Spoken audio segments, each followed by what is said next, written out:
po. So bale eto yung ginawa pong pagmamarsya kahapon po bilang panawagan po no, ng mga magsasaka sa gitnang Luzon po no, Sir Eco. Kamusta po ito?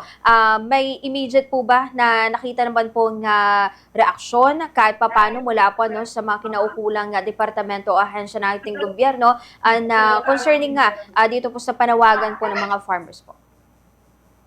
Ayun 'no, yung mga nangyari kahapon at saka kanina 'no, partikular 'no, nagtungo kung sa mga magsasaka ng Gitnang Luzon 'no, nagtungo sa iba't ibang ahensya ng gobyerno 'no, kabilang na siyempre yung, Department of Agriculture at, yung Commission on Human Rights din 'no, partikular na dinulog kasi 'no, halimbawa ng Ambala 'no, yung mga, yung alyansa ng manggagawang bukid sa Hacienda Luisita 'no, yung patuloy na panunupil na harassment sa kanila ng militar 'no dahil gusto na talaga ding mapaalis 'no mapalayas yung mga magsasaka manggagawang bukid 'no doon sa loob ng Hacienda Luisita 'no para matuluyan ng mai-convert yung Hacienda Luisita 'no sa iba't ibang gamit 'no sa commercial, sa industrial 'no kasama na din yung pagtatayo diyan ng renewable energy 'no yung solar farm. So sa patuloy nila na napaggigiit 'no ng kanilang karapatan 'no dahil,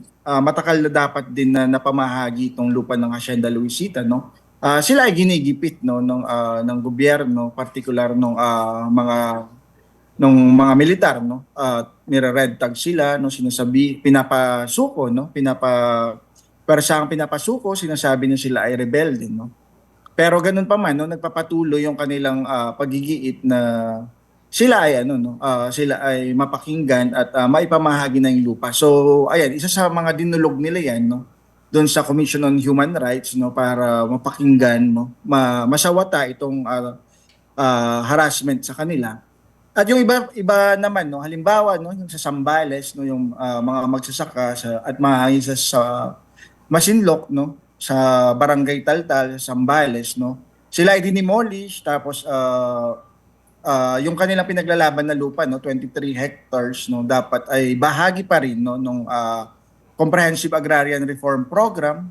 Pero ito ay ano 'no, in-exempt 'no doon sa nagkaroon ng exemption order 'no. Imbis na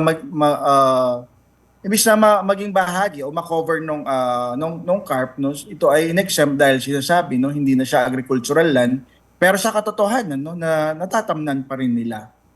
At, ayan yung iba pa, yung Nueva Ecija 'no, partikular yung sa Nueva Ecija 'no. Yung Nueva Ecija naman 'no, ilang beses na ring nagtungo dun sa iba't ibang ahensya ng gobyerno 'no. So, kasama na diyan yung mga hearing sa Senate, sa Congress 'no. Kaugnay nga dito sa presyo ng palay 'no, na napakababa 'no, bagsak 'no, umaabot nga ng, 7 hanggang 8 pesos 'no, kasama na rin sa Pangasinan 'no, na napakababa ng presyo ng palay.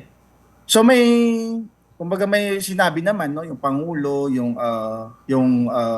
Speaker of the House 'no, si, Congressman D 'no, na magkakaroon ng tulong 'no. So sinasabing nandiyan pa rin yung importation ban 'no, mabibigay ng ayuda 'no.